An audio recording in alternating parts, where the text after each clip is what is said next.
Good morning. Welcome to our webinar on an overview of HEOP, EOP.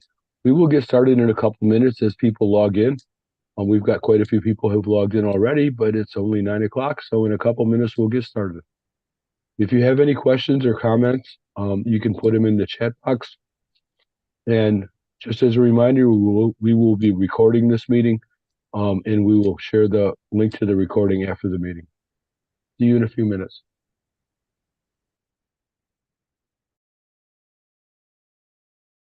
Any questions or comments, you can put them in the chat box. And just as a reminder,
So, good morning, everyone. I'm Mark Mason. I am a past president of the New York State School Counseling Association.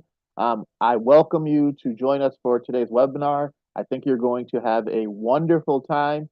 We have two great speakers who I'll allow to introduce themselves.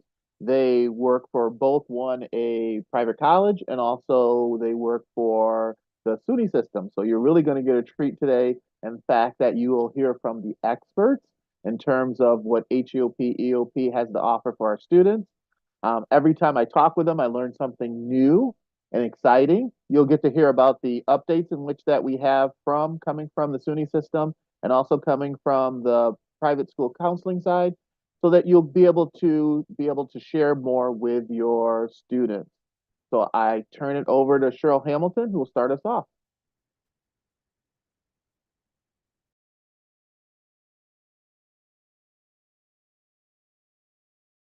I'm muted. If you can bear with me for just a minute as I share my screen. There we are. So good morning. It's my pleasure to speak with you today about the Educational Opportunity Program. My name is Cheryl Hamilton, and I serve as the Associate Vice Chancellor for Student Life and Opportunity Programs and the Student Advocate for the SUNY system. And I will talk to you a little bit about the SUNY Educational Opportunity Program, if I can get my slides here. So I'll talk about the transformative power of the SUNY Educational Opportunity Program. I'll begin with a brief overview of the program. I'll talk a little bit about eligibility for the program, the application process, and I'll be happy to share with you some additional supports and opportunities that we now have available for EOP. So first and foremost, EOP is a comprehensive student support program for students of promise. I call them students of promise, students who, by the state standards, are considered economically disadvantaged, essentially family income within 185% of the federal poverty guidelines, and by the standards of the campuses that they're applying to, are considered academically underprepared, largely because of socioeconomic factors, right? So they might fall a little bit below the criteria for general admission, but our students demonstrate the potential to succeed with the supports of the program. So what are the benefits of being part of the Educational Opportunity Program?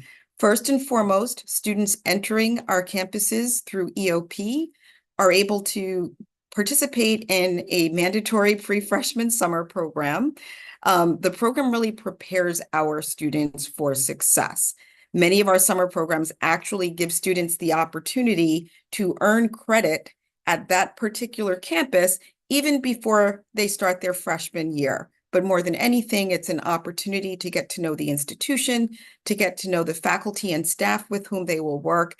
Even our campus leadership takes part in the pre-freshman summer program so that the students really feel as though they belong. It's an opportunity to foster a sense of belonging and to prepare the students for success. EOP students receive personalized academic and career advising. We want to prepare students for the next step. So we're often working with students. We develop academic maps with each and every student, but also help them to identify internships, experiential learning opportunities that are going to prepare them for their career paths. EOP students receive personal counseling, skill development workshops. We spend a lot of time and effort on academic support. So whether that is supplemental instruction for an organic chemistry class or tutoring for calculus or chemistry. Additionally, there's peer mentoring. Who better to help our students become acclimated to the campus than their very successful peers? So we have peers who work closely with the students.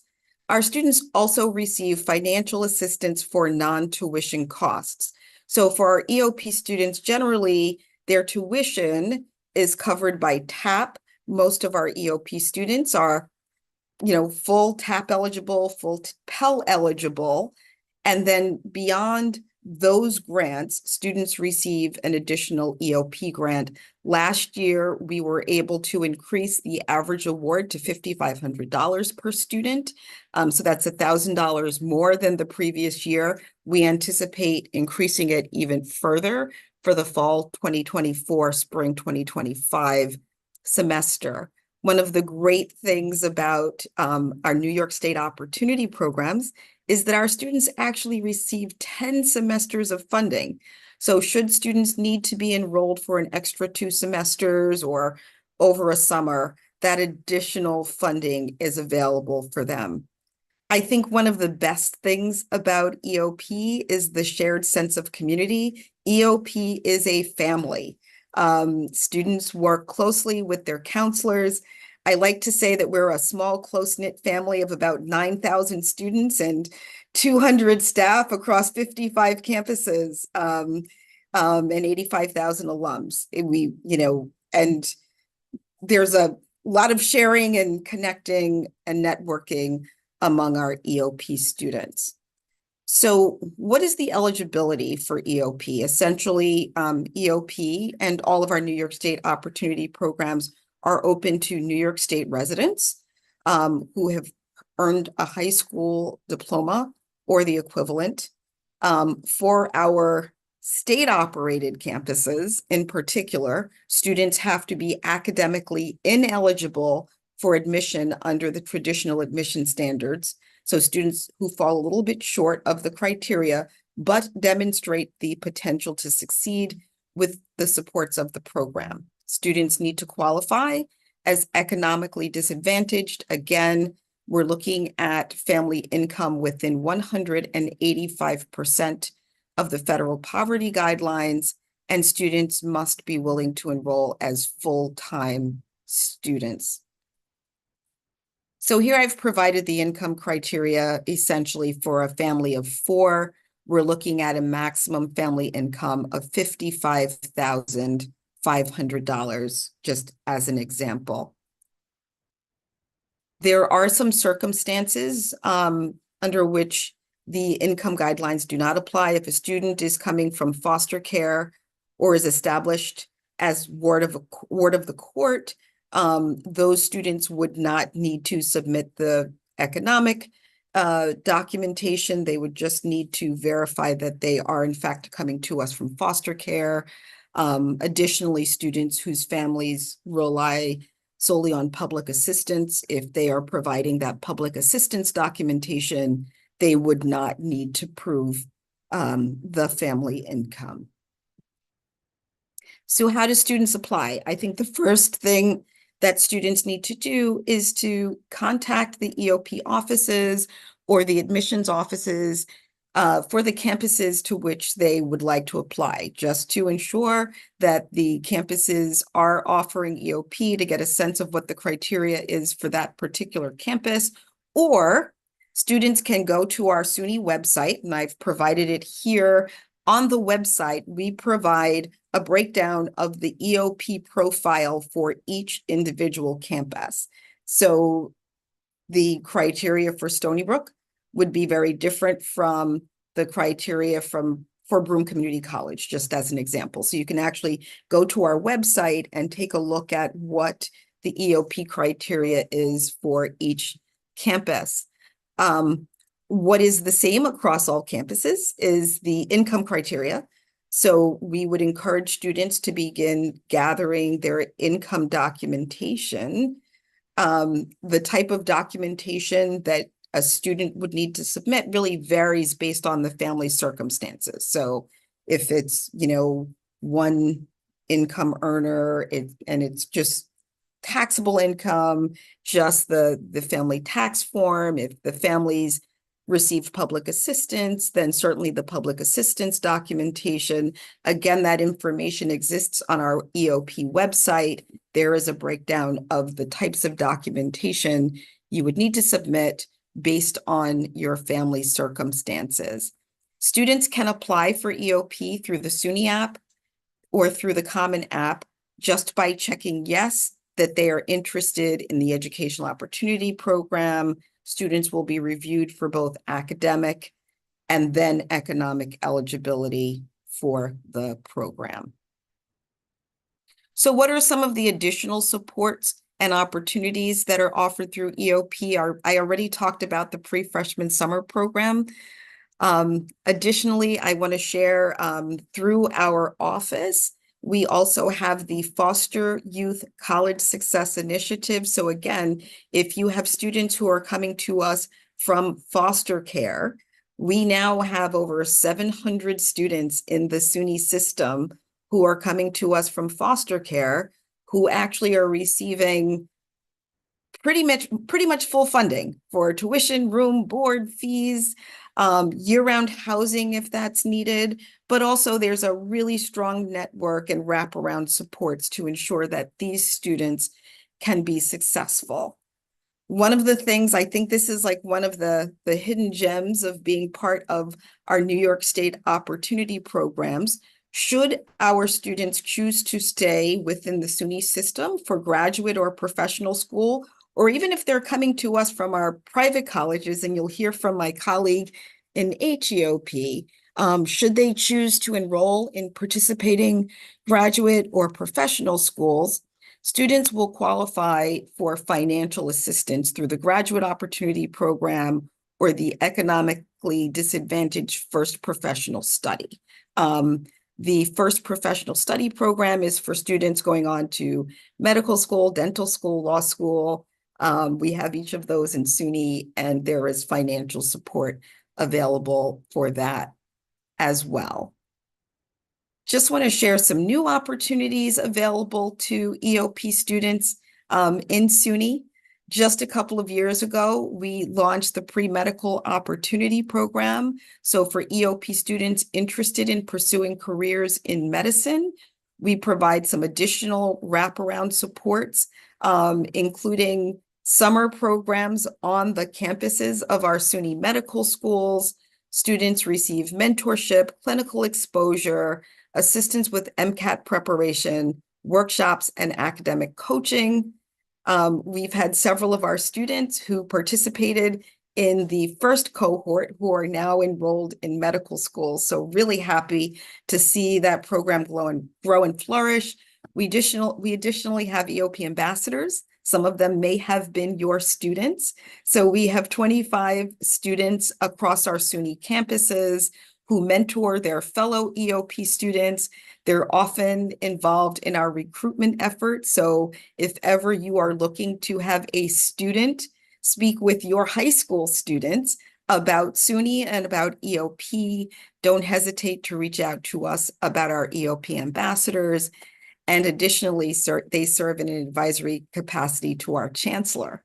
So they let our chancellor know what's going well and where there might be some challenges. and how SUNY can support students better.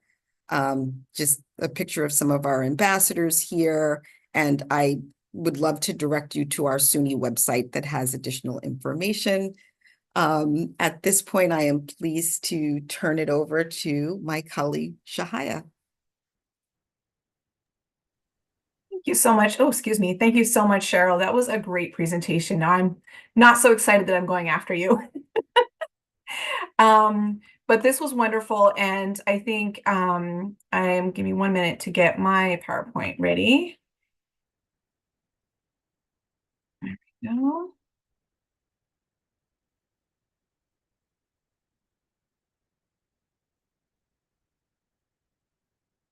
Okay. So first, just to introduce myself. So my name is Sahaya Moraletta, and I am the Assistant Director of the Office of Access, Opportunity, and Achievement at Ithaca College. I'm also the admissions liaison for the HEOP professional organization, so they asked me to join for today. The purpose of that role is really to build connections between folks who are working on the high school side and folks who are working on the HEOP side. We understand that there are many aspects of our programs that can be a bit confusing. I absolutely love SUNY's fabulous website and resources and transparency. And honestly, as a former high school counselor, I loved how the resources for SUNY's EOP programs are so clearly available. I also know HEOP is not usually as clear. And so I'm coming with that perspective. So I wanted to share that. Obviously, I'm also starting with a picture of my fabulous students. Of course, me being from Ithaca means I'm going to hype Ithaca. But there are many of us, it's not just Ithaca. So this is just a handful of my students from the class of the most recent graduating class. All right, so just a few things about HEOP.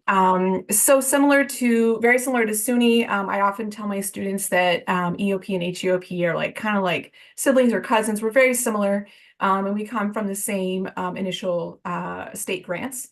Currently, we are at 50 institutions. We have about 5,000 students statewide in current programs, so we're a bit smaller. And we are very proud. We consistently maintain higher graduation rates than our host institutions. I've included a couple of links there, which I will also drop in the chat. Those two websites will bring you to additional information about our program. So I know that one of the questions was, where can we find a list of current HEOP programs? Some institutions that used to have us on their campus, unfortunately, had to phase out. There's also some new grants. We have a 5-year grant cycle, which we just completed. We literally just got our awards I think last month. So that can change over time. So it is important to know where to go to find the most current lists. The HEOPworks.edu website is maintained by a professional organization, and the NYSSCA website is from the state, and that will include all kinds of information.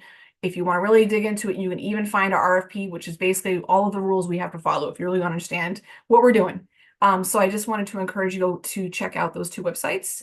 And our purpose, honestly, I think Cheryl described it perfectly. I couldn't use better words myself. We are really all about the success of our students. We're here for students who otherwise, frankly, would not be at our institutions. And especially because we are at private institutions, we know we come with a hefty price tag. So we are looking for those students who just financially could not attend our schools, but also due to socioeconomic circumstances, would struggle to reach the academic requirements of our institutions, but that doesn't mean they can't be successful with us. We like to think that, or we like to look for students who, with our additional supports, could really shine, and that's ultimately our goal. So what our support looks like, excuse me, I just have to move this bar because I can't see anything. Okay. What our support looks like, this is just a very simple summary. Of course, it will vary very much across institutions, but in general, community is a really big theme with HEOP Works, or with HEOP, we use the term HEOP Works. We also consider ourselves a family. So there's the giant EOP family, and there's a slightly smaller HEOP family, but we are definitely family. And it is fun because sometimes I'll get a transfer student from an EOP program and they'll talk about their experiences. Like I had one recently from Brockport, right? And he talked about his experiences, and he came to us and then he was like, oh, I had this at EOP, now I have this here. And it's really cool for them to experience that and understand that there is this really massive network of students who have participated in these programs and are now out there in the world professionally. and becoming mentors, and also just other institutions having the same experiences as they are. We provide wraparound support. That is something that is consistent across the board. We understand that the majority of our students who are coming may be facing barriers to the transition, right? It may be that the rigor that they are experiencing with our institution might be significantly higher than the rigor at their high school, which is part of why they were selected. So we provide a lot of support to help them navigate. They also don't have to be first generation, but they very often are. And so we also understand that sometimes there's a little bit of that, okay, this is how higher ed works. This is how, when you have a problem with residential life, this is the steps that you take. So they get a lot of one-on-one support. Most HEOP programs have smaller grants. So for example, at Ithaca, we have 65 spots in total. And so that means we get very intensive one-on-one support with our students. They know us very well. We know who they are and where they are. And often on our campus, if somebody else is looking for that student, they know we're the ones who can reach them. So they often will call us their family away from home. Sometimes I've been called mom, things like that. We provide peer mentoring and peer tutoring within our office. We hire within our office too, so that also creates work experience. I love that, and I love the opportunity to help our students gain that professional experience, which they can then put on their resume while they're also helping their peers. That is another common thing among our programs. We often will also provide laptop lending and other financial supports. And then we, in addition to EOP, also have a mandatory summer program. The length can vary anywhere from 4 to 8 weeks. At Ithaca, it's 5 weeks. I think 5 to 6 is the most common. That is mandatory for matriculation. The students must complete that summer program, and that is a state requirement. It is all expenses paid. Sometimes students will earn credits. At Ithaca, they earn 3 credits. Again, that varies by institution. And typically it's a combination of pretty rigorous academic courses, because it is an academic program meant to help them bridge that transition and prepare themselves for the fall semester. We also use that time to help them acclimate. They get to know us. They build that bond and that sense of family we've been talking about. They also get to know the campus, so that can increase their sense of comfort and feeling like they do belong there, because they do. But sometimes they come not being so sure that they do, right? And so it helps them feel like, yes, this is my home. This is my campus. I know where everything is. Now the other first years come, they can show them around. We usually will take them off campus too. I know, just as a little anecdote, St. Lawrence University will take the students up one of the mountains nearby, right? So we'll often take them off campus to show what the community is like. Sometimes students will have traveled quite a distance to come to our campuses. And as you'll know, New York State is very varied. And so for students who are coming from a region of the state that is very different where our institution is located, we like to give them a taste of what's around, because they're going to live here for 4 years, hopefully only 4. But, could be another one. As Cheryl mentioned, they do get 10 semesters. We like to show them around and let them kind of know what's in the area. For financial support, HEOP programs are required to meet financial need by the state. How that looks will vary by institution. Again, some institutions will limit the amount of loan, for example. Typically, if there is loan included, it's the subsidized loan, and we are also required to cap the loans. We cannot have a student graduating with more than $25,000 in debt. There's more specifics to that depending on region. In New York City, it's a little bit higher. For many of us, we will actually cap the loan lower. So for Ithaca, we will not give the max subsidized loan. We have a lower cap, and that is part of our grant. We feel very strongly that for a student who is already low income and must be low income to qualify for the program, loading them up with loans is not going to be beneficial for their success. So that is something that is built into many of our programs. However, that is an institutional thing, because to make up that difference requires institutional dollars. We will also include book stipends, travel support to and from campus, every way we can to help to make the financial burden of attending our, quite frankly, very expensive institutions. We try to do everything we can to make that possible and to help students have the same experience as every other student on campus, because that's really why they're there.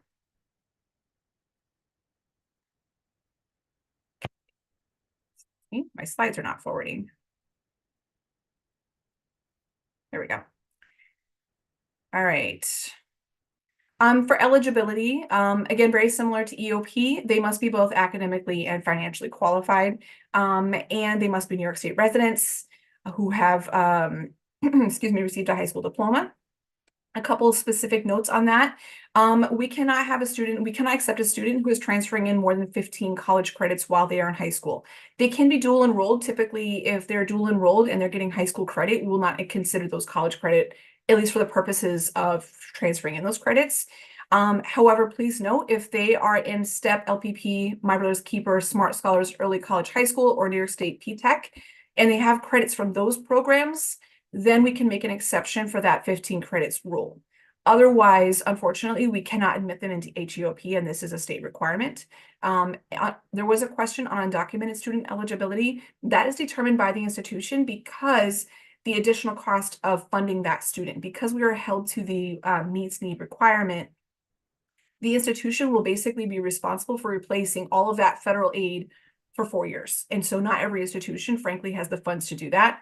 However, if it is a meets need financial aid institution outside of HEOP, my suggestion is check in with them. They might be able to fund an undocumented student. But again, that's not a state level thing, that's an institution level thing.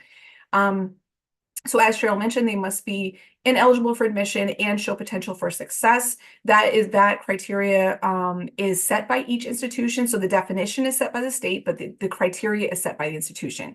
So because of that, it can be very confusing. And I know that SUNY publishes this fabulous chart, which she mentioned.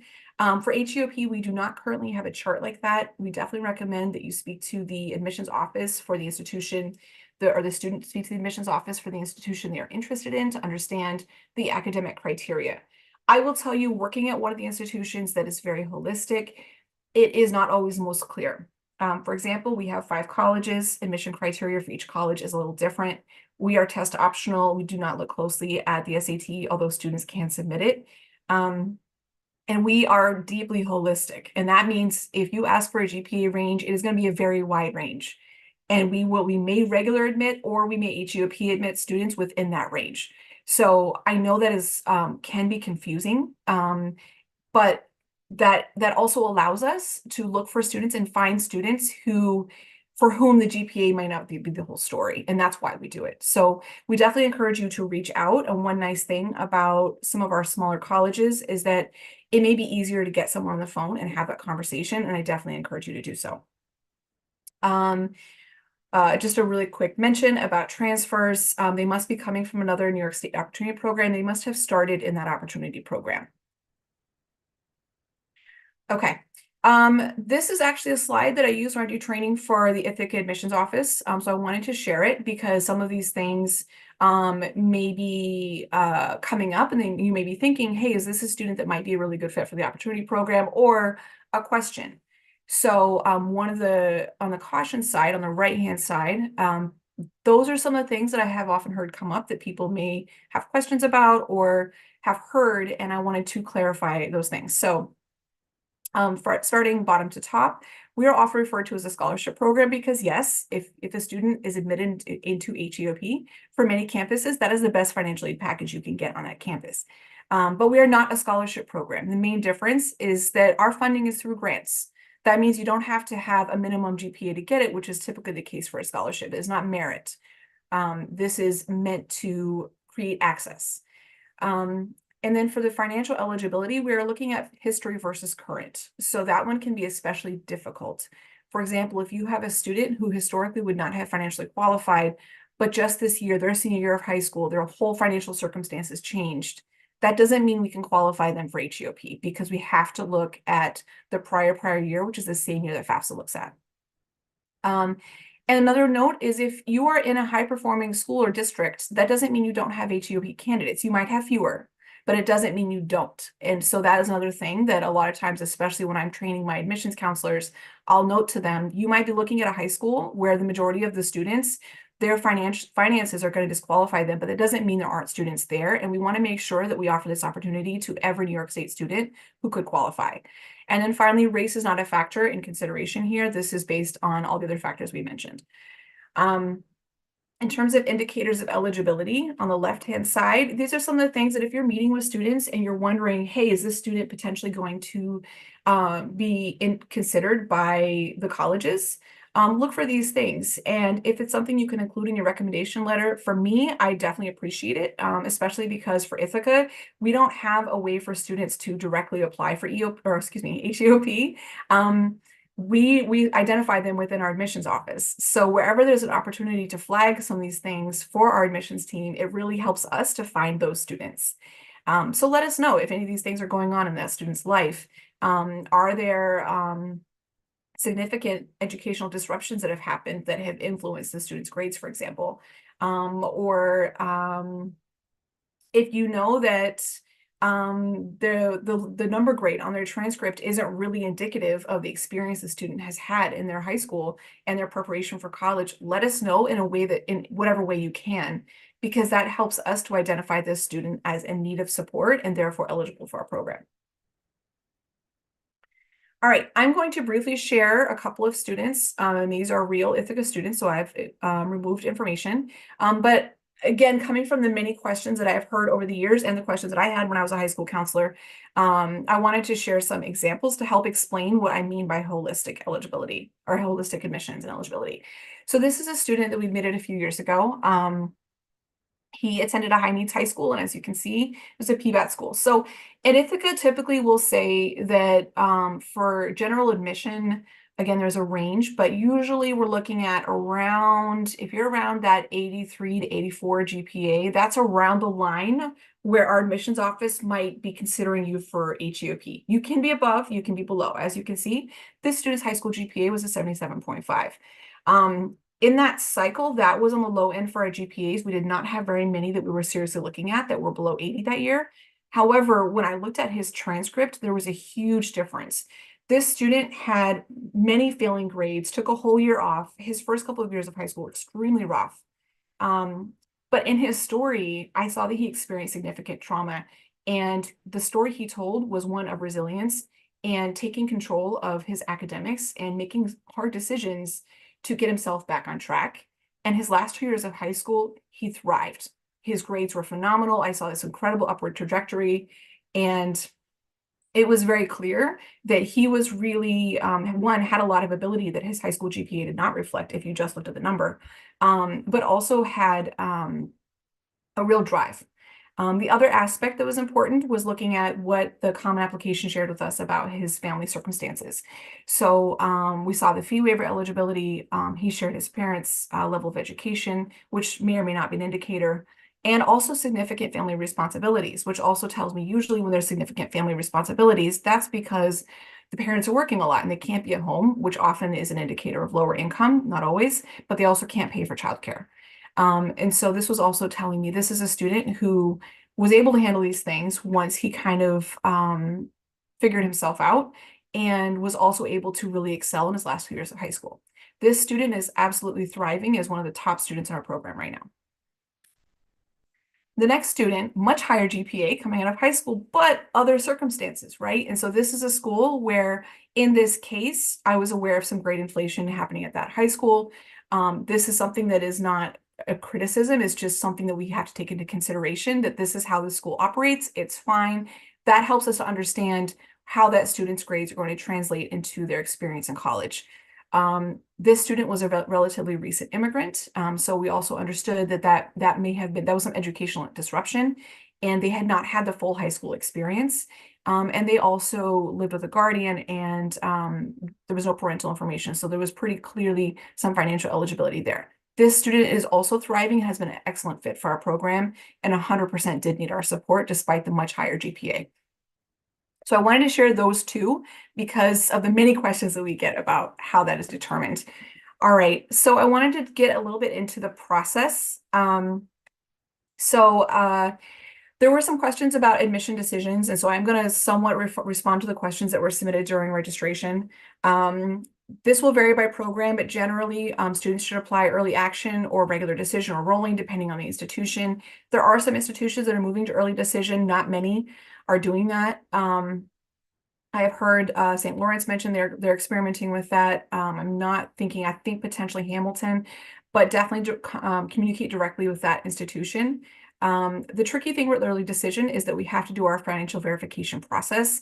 And with something binding like early decision, that makes it much harder. However, early action is great. We definitely encourage early applications. It gives us more time to conduct that financial verification, which depending on the student's circumstances can take much longer than the regular process. Definitely encourage students to look for HEOP inquiry forms or a checkbox on the common application. This will vary widely across institutions. Working at one of the institutions that does not have that, I strongly encourage outreach. Please have students contact us. Let us know if they're interested. We will note it in their file. Or I strongly encourage counselors, if you want to make a note in your recommendation letter, even just a quick note, hey, the student would probably be a great fit for an opportunity program. It helps us to identify those students. Collect financial documents for every source of income, as Cheryl mentioned. Always scan and save. Always collect prior, the same as the FAFSA. However, some institutions will ask for the previous 2 years as well. So at Ithaca, we will ask, for example, if they file taxes, we'll ask for the current year's, the 2022 year taxes.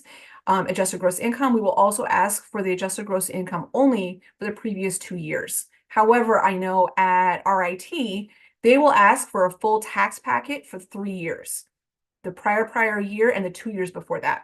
So let students know, depending on the institution, of course, but to be safe, at least have those documents to hand.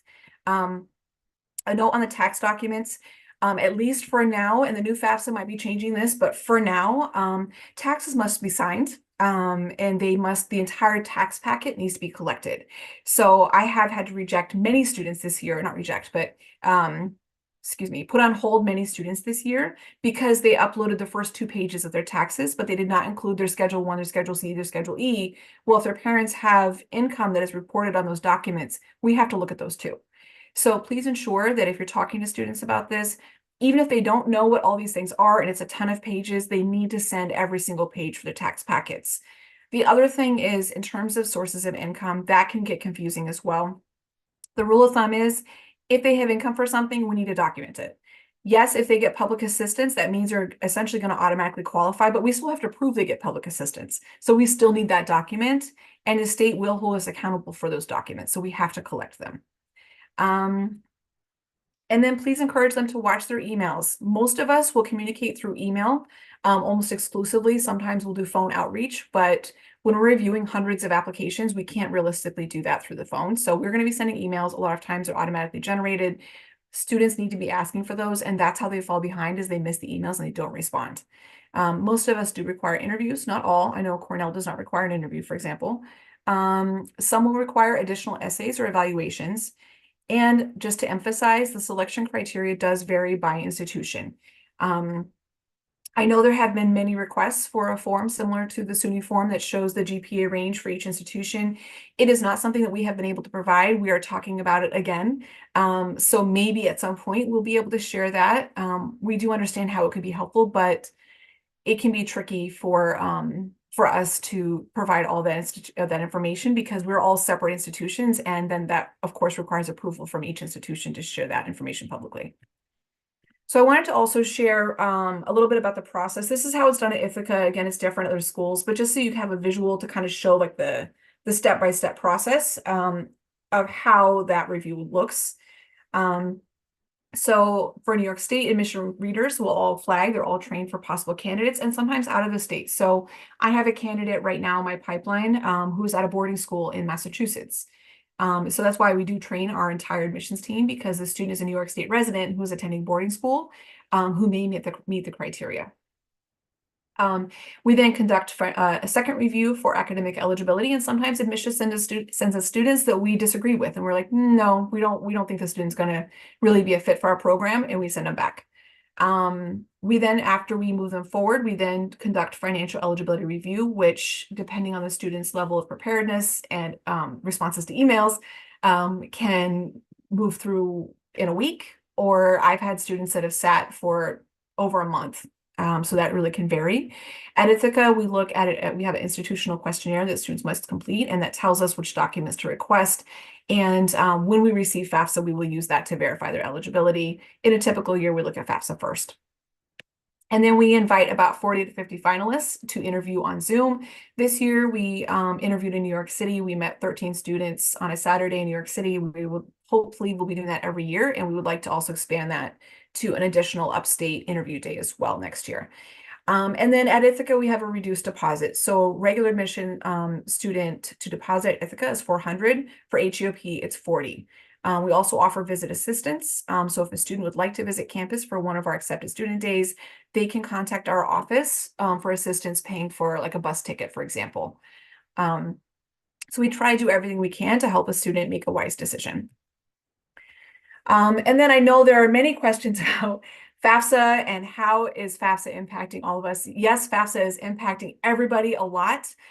So I did a survey and I wanted to get a feel from other institutions. We have 19 schools. This is the breakdown with student institutions' responses to how are we sending admission decisions when we don't have FAFSA available to conduct final verification of financial eligibility.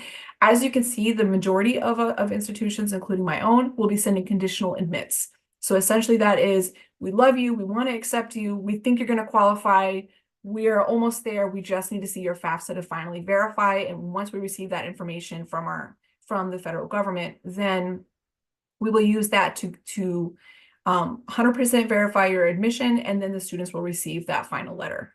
That of course also applies to financial aid packages. So there are some exceptions. So there are a few that are not doing that. But like I said, the majority are going to be doing conditional admits, I believe. Just note that this is not a 100% thing, and it really is a case-by-case situation. A few other notes, some programs might be closing later this year. Again, that will vary. Some programs, that, especially the ones that use CSS Profile, have told me that they are essentially using the CSS Profile instead of FAFSA. So they are doing their final verification that way. So they're not changing anything about their timelines. So those institutions, you should expect the same to be as any other year.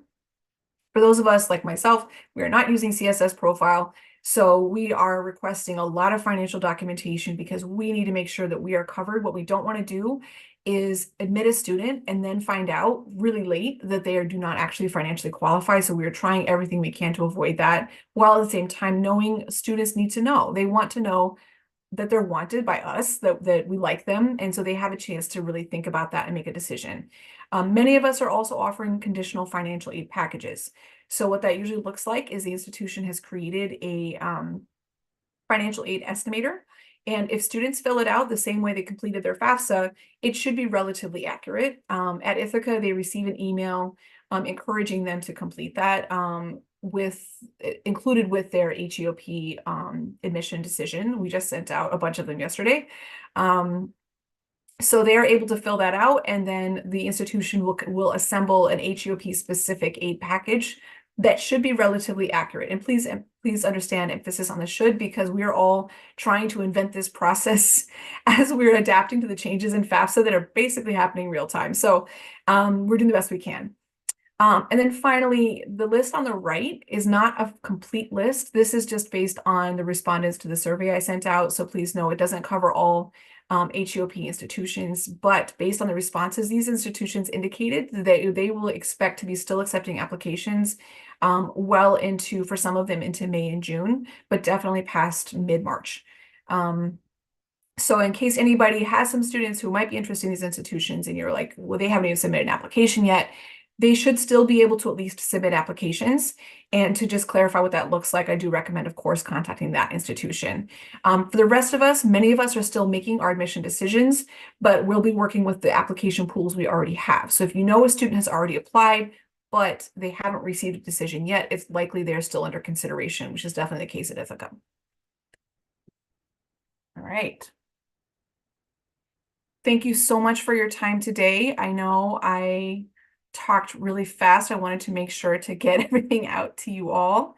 Let me just stop sharing.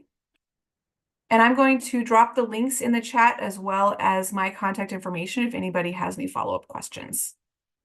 So you do have a couple questions, or at least one question that was in the chat. It's how do you see grades inflation, excuse me, identified as a program? That is an excellent question. And I'm going to be completely honest, I was like, do I even bring this one up? But this is a real conversation that we have. So this is generally through experience. When we have a number of students from the same high school and we notice a pattern, and we will also often speak amongst ourselves between our institutions, and we'll look for patterns.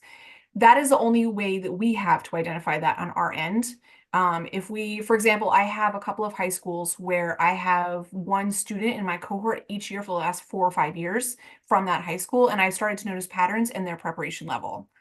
That is what it is, right? The high school is doing the best they can with what they've got, and they're doing the best way they can to serve their students. But sometimes whether it's the actual course offerings the high school has, or the way that those particular teachers grade, or whatever the case, we'll notice, look, okay, students from this high school consistently, they might have gotten B's in English, but their writing is not there, right? That's the best way we have to see that.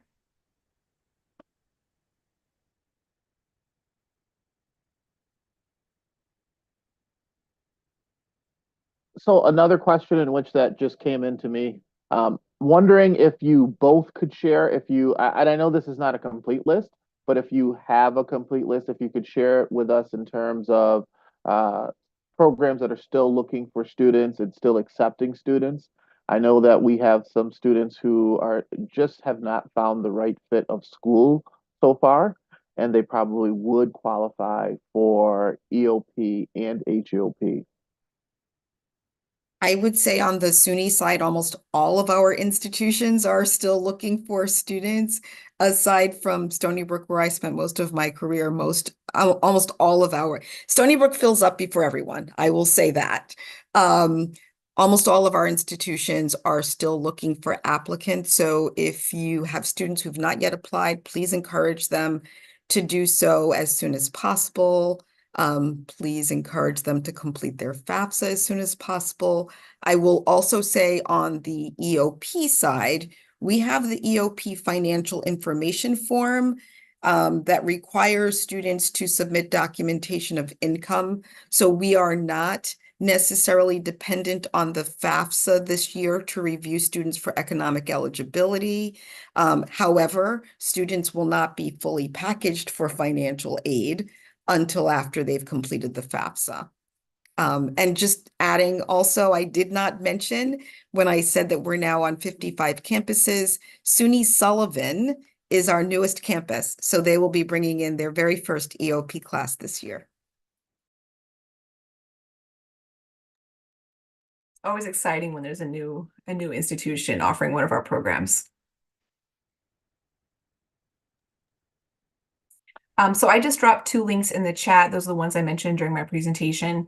The first one, HEOPworks.edu. I wanted to share these as links also, just, so you can save them, tab them, whatever, or save them into the tab in your browser, whatever you need to do. This one will have links to each institution, to their program website. So you can take a look at what they have. If you go to that website, there's a counselor tab, and there's also profiles of the institutions. They're pretty minimal, to be honest, so definitely go directly to the websites if you can. FAFSA data has begun to be released to colleges. I just got a report from our aid office. Actually, we just met yesterday. So feel free to share my PowerPoint. I will send that out to Mark. FAFSA data has begun to be released. However, the report from our aid office is that it's, how do I put this? It's like test data, and it's not like it's all submitted in one batch, right? It's not that every student who's completed the FAFSA for your institution is just sending it out. It's more like, here's a few students here and there, and the institutions are using that to make sure that their systems are working correctly. So it is a slow process, just to be fully transparent, and to set expectations is something that we speak with them about on a regular basis. But it will likely still be some time before we have full FAFSA information. I just want to add, and I know this has been a particularly tough year with the FAFSA. It is our hope for next year, after all the kinks have been worked out with the new and better FAFSA, that we will be able to rely more heavily on the IRS tax data pulled directly from the FAFSA to verify students for economic eligibility for EOP for the next cycle, reducing the need for students and families for the next cycle, having to send so much documentation. I know that that has been a concern from this group. We do ask for a lot of documentation. It was our hope that this year we would be able to streamline the process using the tax data from the FAFSA. Doesn't look like that's going to happen for 24-25, but we are hopeful that next year all the kinks will be worked out and it'll be a more streamlined process for next year.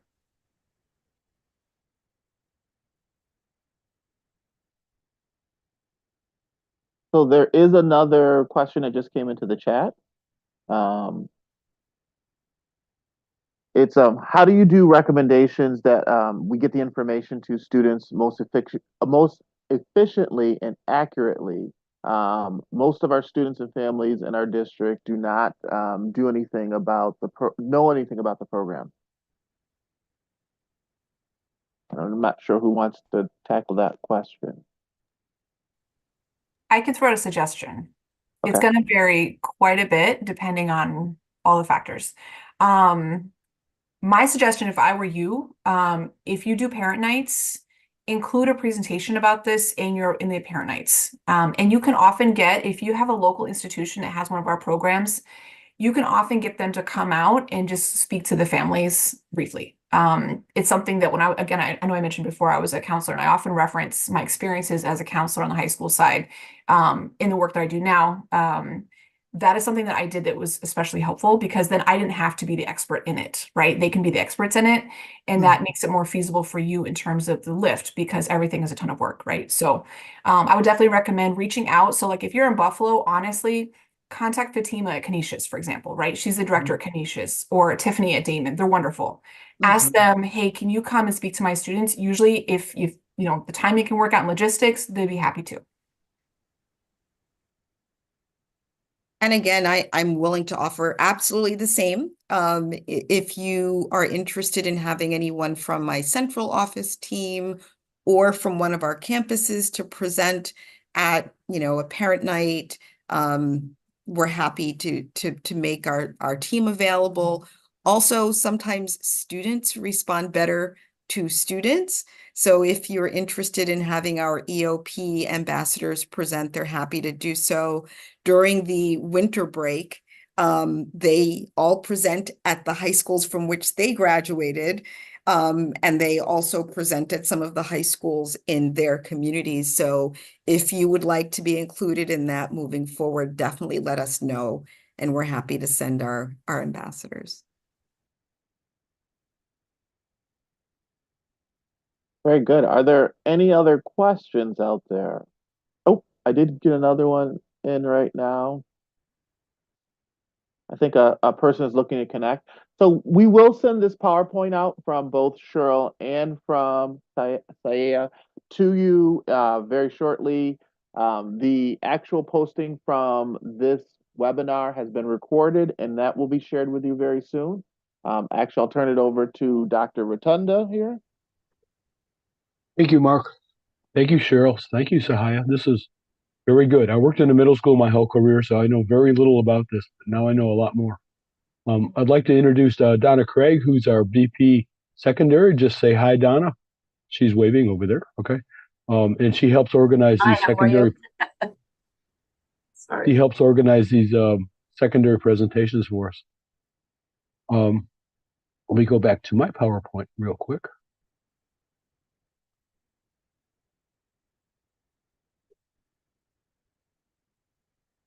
Okay, so this is our PD committee. We've got some upcoming PDs. We've got on Monday, one from NCAA, which is has a lot of interest in it. Registration is still open. You can find a registration click on our website. We have a Counselors of Color Affinity Roundtable next week. There's a capital area trades fair and jobs fair. And then we have our presentation on graduation requirements in April. If you have any questions, you can always email professionaldevelopment@NYSSCA.org, For myself, Bob Rotunda, an executive director at NYSSCA.org. Anything to finish the meeting?